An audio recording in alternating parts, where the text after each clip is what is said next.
Donc, on va enchaîner avec notre troisième intervenant, Christian Boissier, qui va nous parler d'intelligence artificielle générative et création d'une station Écosse. Bonsoir. Alors, quand on a conçu le programme de ce webinaire, quand Pascal Stassini a dit le mot Écosse, j'ai tout de suite pensé à Christian Boissier, qui est médecin vasculaire, très engagé dans la pédagogie, l'intelligence artificielle et qui travaille beaucoup avec l'UNES et notamment Jean-Charles Couture. Donc voilà, Christian, tu vas nous parler IA générative et Écosse. Oui, bonjour. Je vais aborder les choses d'une façon un peu plus basique et peut-être pragmatique. Et je vais commencer par dire que la véritable question qu'on doit se poser, ce n'est pas, à mon sens, est-ce que l'IA peut m'aider à créer des scénarios d'Écosse, mais est-ce que je suis capable de créer un prompt qui soit suffisamment sophistiqué pour générer des documents qui sont de qualité pour faire une station d'Écosse. Parce que le fonctionnement de l'IA, eh bien, ça suit rigoureusement les consignes qu'on lui demande. Et à part ça, il faut savoir que lorsqu'il manque des informations, eh bien, il prend l'initiative d'aller chercher les informations sur le net et pas forcément dans des sites qui sont validés sur le plan scientifique. Donc, lorsqu'on a un mauvais résultat, je crois que la première réaction, c'est de se dire, eh bien, qu'est-ce qu'il faut que je revoie dans mon prompt? Diapo suivante. Les constats qu'on peut faire après avoir utilisé l'IA, c'est de se dire que les fiches LISA, elles partent d'un prérequis qui est non rappelé. C'est destiné aux quatrième année de médecine, mais on a chanté, on n'a pas forcément fait tous les rappels de sémiologie fine, d'anatomie, de physiologie et de pharmacologie. Et à partir de là, si il lui manque une information, il va aller la chercher et on ne sait pas où.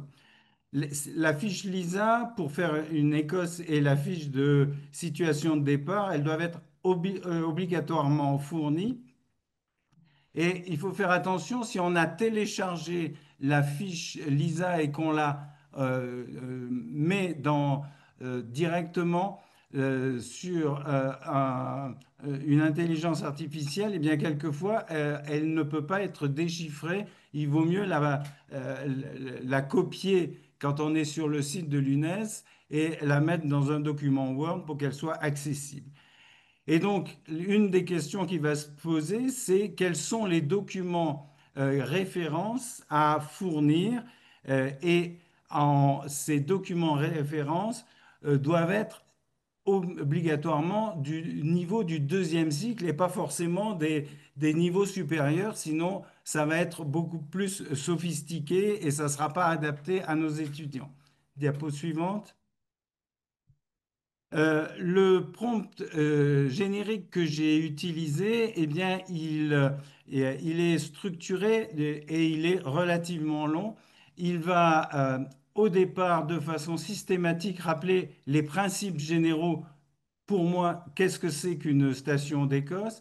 Car il faut savoir que si on part avec une nouvelle discussion, eh bien, il a pas forcément en mémoire tout ce qu'on voulait. Donc, systématiquement, je vais rappeler les principes généraux, l'objectif de la tâche, les règles absolues, c'est-à-dire qui sont d'utiliser uniquement les documents que je lui fournis et lui interdire d'aller chercher des informations manquantes ailleurs.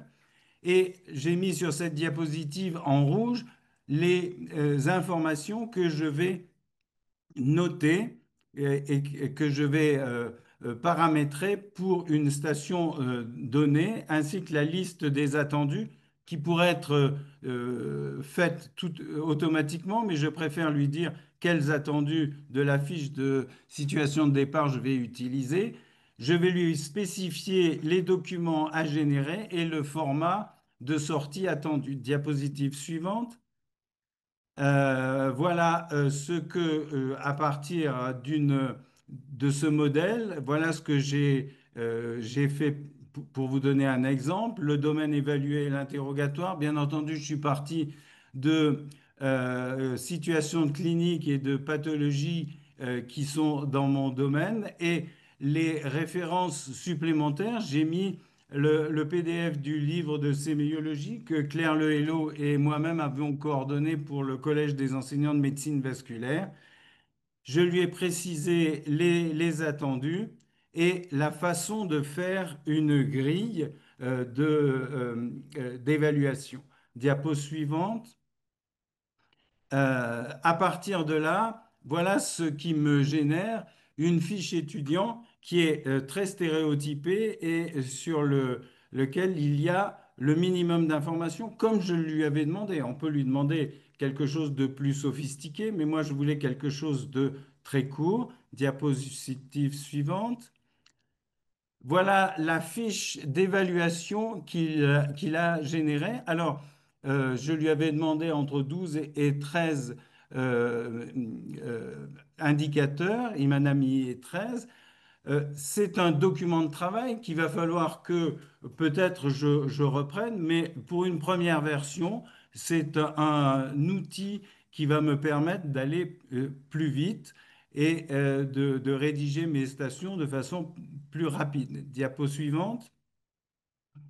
Voilà les informations qu'il va donner pour le patient simulé. Et vous voyez que là, il est déjà beaucoup plus précis avec des informations qui sont très pertinentes par rapport à la station que je lui ai demandé. Par contre, si on fait le même exercice en ne fournissant que la fiche LISA, eh bien, on n'a pas autant d'informations. Diapositive suivante. Vous voyez que c'est très, très complet comme scénario, ce qu'il donne pour le patient. Diapositive suivante. Et j'ai même une fiche d'intendance, comme je lui ai demandé, mais qui est précise et qui va pouvoir me servir pour préparer une épreuve d'Écosse. Diapo suivante. En conclusion, je dirais que c'est un outil qui va pas remplacer, qui va pas travailler à ma place, mais qui va me mâcher le travail à partir duquel je vais pouvoir améliorer. Pour s'en servir, eh bien, c'est comme quand on passe d'une 4L à une Ferrari, il faut apprendre à s'en servir, sinon on va plus vite avec la 4L. Euh, il y a des actions qu'il va falloir entreprendre pour que on arrive tous à collaborer.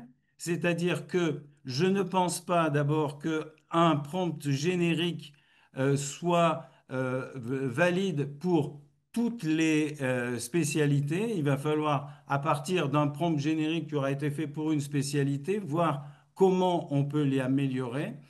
Et quelque chose qui va être plus difficile, ça va être de définir pour chaque spécialité les documents annexes à fournir à ChatGPT ou à l'IA qu'on utilisera pour que les informations dont il a besoin puissent être pertinentes, mais pertinentes uniquement pour des étudiants du deuxième cycle.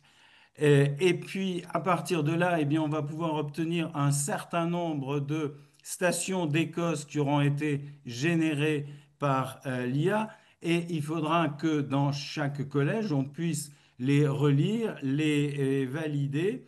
Et ce qui va, à mon sens, si on veut fédérer nos efforts, eh bien, ça va demander qu'il y ait des référents qui puissent être connus dans chaque collège, des référents IA, pour qu'on puisse échanger et on puisse s'enrichir et enrichir les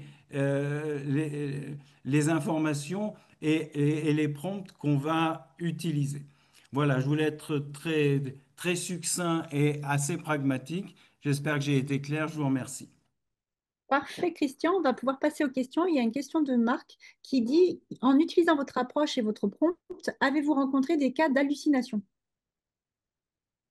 Non, non, non, j'ai... euh, Au départ, les prompts que je faisais étaient très succincts et j'avais des informations qui étaient de la vulgarisation grand public et qui n'avaient aucun intérêt dans un examen du deuxième cycle.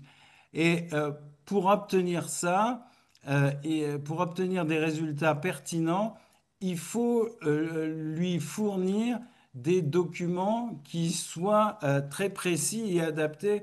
Bon, moi, j'ai eu la chance de pouvoir lui donner l'intégralité du livre de séméologie qu'on avait réalisé et qui est plus fourni parce que nos fiches LISA, elles sont très précises, mais elles partent du principe que les étudiants, ils connaissent l'anatomie, la physiologie, qu'ils ont des connaissances de pharmaco. Et ça, c'est, on n'a pas tous ces rappels, et ces rappels sont indispensables pour une station d'Écosse. Je pense, alors, quand Anne Sauvage nous demande quand on tombe par hallucination pour l'IA, pour nous psychiatres, ces symptômes qu'on peut faire figurer dans un script. Merci. En fait, Pascal, est-ce que tu veux bien répondre? oui, je prends la parole. Stéphane Darboni nous parlera des hallucinations, en fait, qui sont des types d'erreurs. En définitive, on distingue trois types d'erreurs, des erreurs de représentativité, d'algorithmique et d'interface homme-machine.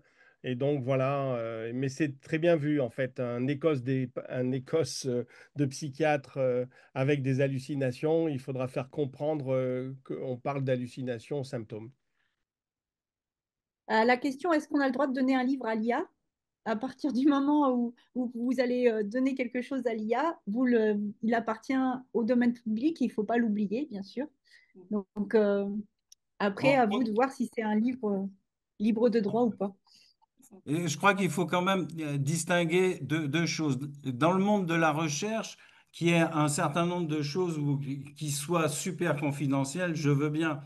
Dans le domaine de la pédagogie, moi, plus le niveau de culture médicale sera important, moins il y aura dans les journaux grand public des choses complètement irresponsables, mieux ça sera. Donc, si ChatGPT nous aide ou l'IA nous aide à faire des actions de vulgarisation grand public, dans le domaine de la pédagogie, pour moi, c'est pas un grand problème de lui donner tout le livre de Sémeillot de vasculaire, écrit par notre collège. Oui.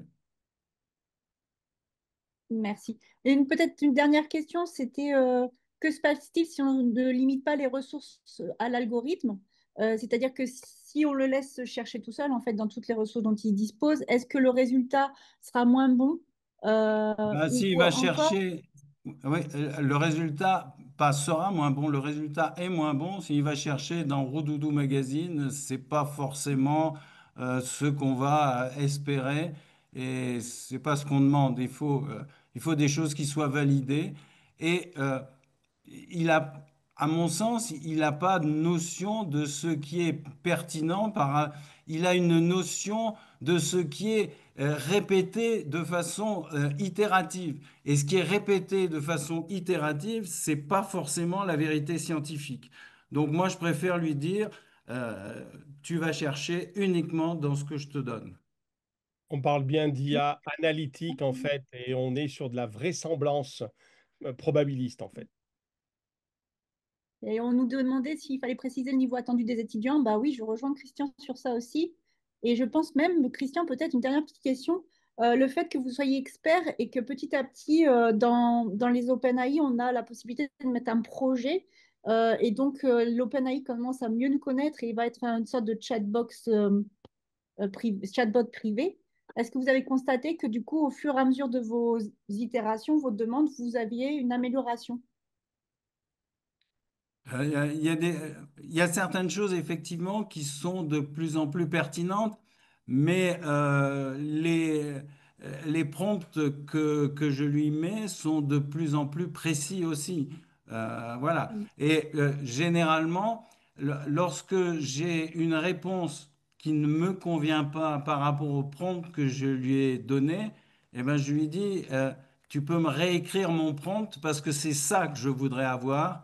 Et pour que je trouve l'erreur ou le manque d'informations qui existait dans mon prompt et ça me fait progresser dans ma rédaction des prompts après, quoi. Merci beaucoup, Christian.